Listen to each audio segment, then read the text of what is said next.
Nous sommes à Soulsbach-les-Bains ce matin, dans le Haut-Rhin, avec Philippe Merclé pour découvrir la migration des batraciens. Alors merci de nous avoir amenés jusqu'ici, mais je crois que la migration était déjà finie, Philippe. En théorie, elle est déjà finie, mais on a subi un hiver tellement long et tellement froid que ça a complètement bloqué le réflexe migratoire des crapauds et ils ont dû attendre les premiers beaux jours pour commencer à se déplacer.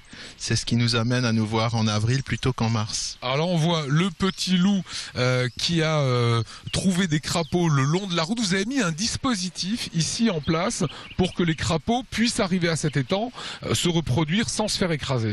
Exactement. Donc ce dispositif fait partie d'un ensemble qui comprend 25 sites répartis sur le département et qui consiste à empêcher les crapauds et les grenouilles de se faire écraser sur les routes lors de la migration nuptiale. Donc ça représente à peu près 25 km de filets répartis sur ces différents sites et ce qui nous permet de sauver, selon les années, entre 30 et 50 000 animaux chaque année. Ça sert à quoi un crapaud? Quelle est son utilité? Le crapaud, pris isolément, comme n'importe quel autre animal, ne sert à rien en lui-même. Par contre, il fait partie d'une chaîne et dans cette chaîne, il est à la fois un prédateur pour des tas de petits animaux aquatiques ou terrestres et en même temps, il sert de proie à des oiseaux, à des poissons, à des mammifères. Et donc, c'est un élément qui est un élément indispensable de la chaîne. Donc, c'est à ce titre-là et aussi du fait que ce sont des espèces protégées que nous intervenons sur ces sites. Alors, sur ces sites, on a vu des gardes forestiers, c'est porté par le Conseil général du Haut-Rhin. C'est tous ensemble pour la sauvegarde des crapauds. Oui, la particularité du dispositif dans le Haut-Rhin, c'est qu'il repose sur une mobilisation bénévole. Donc cette action nous coûte, au regard des résultats obtenus, nous coûte très peu d'argent. Il suffit pour nous, il suffit entre guillemets d'acheter les filets et de les installer. Et tout le reste se fait avec l'aide des bénévoles et en appui de la Brigade verte du Haut-Rhin. Et donc cette année, nous avons à peu près 70 personnes qui interviennent tous les matins, tous les soirs, pendant 1 mois et demi sur l'ensemble des sites pour mener à bien cette opération. Dis-moi Lou, qu'est-ce que tu aimes bien dans ce que tu fais là au bord de la route? Prendre les crapauds. T'en as pas peur? Non. Je t'ai vu avec les doigts, tu les caresses, ils sont gentils? Oui. Qui c'est qui t'a appris à faire ça? Mon papa. Et tu sais pourquoi tu prends les crapauds? Qu'est-ce que tu vas en faire après? Pour les mettre dans l'étang. Et qu'est-ce qu'ils vont faire dans l'étang? Se reproduire. Donc là, on contrôle en fait l'ensemble des seaux pour récupérer tous les individus qui sont tombés dedans. Donc ça va être majoritairement du crapaud commun, mais il peut également y avoir quelques grenouilles rousses ou quelques tritons ou salamandres.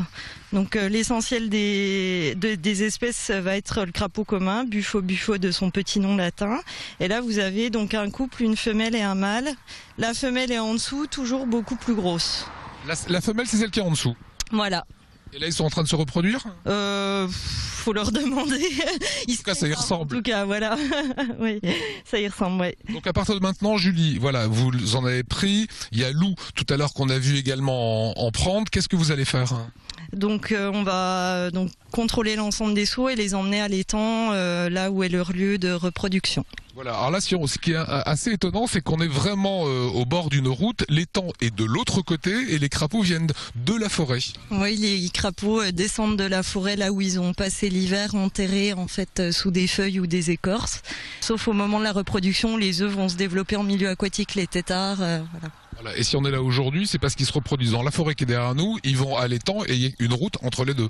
Voilà, et du coup il y a un taux d'écrasement assez important quand on met pas de barrière, puisqu'on est sur ce qu'on appelle un axe de migration entre les deux lieux.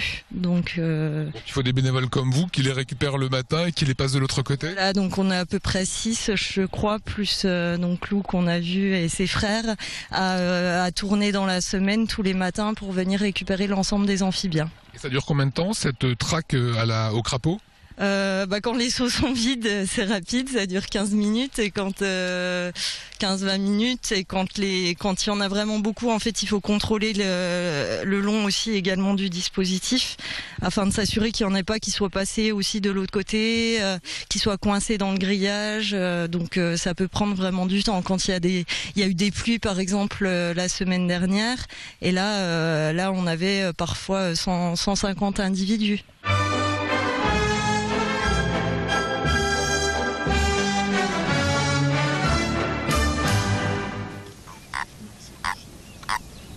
On retrouve Julie et Lou, la Lou qui est en train de remettre ses crapauds dans l'eau. À partir de ce moment-là, Philippe, les crapauds vont pouvoir se reproduire. Voilà, donc les mâles que vous voyez, ce sont les animaux qui sont esselés et qui sont à la recherche d'une femelle. Les femelles, on les reconnaît facilement du fait qu'elles sont plus grosses. Et l'accouplement ne se fait pas comme pour les mammifères, c'est donc un accouplement externe. C'est-à-dire que la femelle pond les œufs, et c'est au moment où elle pond les œufs que le mâle va libérer sa semence et féconder les œufs. Et il y a beaucoup plus de mâles que de femelles. Il y a environ 2 mâles pour une femelle pour cette espèce spécifique qui est le crapaud commun. D'où le fait qu'ils se disputent parfois les femelles. Non seulement ils se disputent, mais il arrive même parfois que 3, 4, 5 mâles soient accrochés sur la même femelle et finissent par l'étouffer. Là, Lou a remis ses crapauds dans l'étang, ils vont pouvoir se reproduire. Ils vont aller où une fois que la reproduction aura été faite? Ils vont revenir dans leur milieu d'origine qui est la forêt. Le crapaud commun est un amphibien forestier et donc il n'a besoin de l'eau que pour la période spécifique de la ponte. Il va revenir dans la forêt qui est derrière ou dans la forêt qu'on a passée tout à l'heure avec la route? Alors c'est très variable selon les sites. Les animaux, dans certains sites, empruntent pour des raisons que nous ne connaissons pas, empruntent des trajets au retour qui ne sont pas les mêmes qu'à l'aller. Alors c'est le cas ici, les crapauds viennent du côté du col du Firsplan, se reproduisent dans l'étang, mais repartent dans une autre direction. Et donc on n'a pas besoin de mettre de filet retour parce qu'il n'y a pas de traversée dans l'autre sens. Voilà, et là maintenant le printemps est parti et la vie continue pour eux. Absolument. Voilà. Merci Philippe. Voilà, on a appris beaucoup de choses ce matin dans C'est vous sur 20. Il fallait se lever extrêmement tôt pour découvrir cette migration des crapauds jaunes.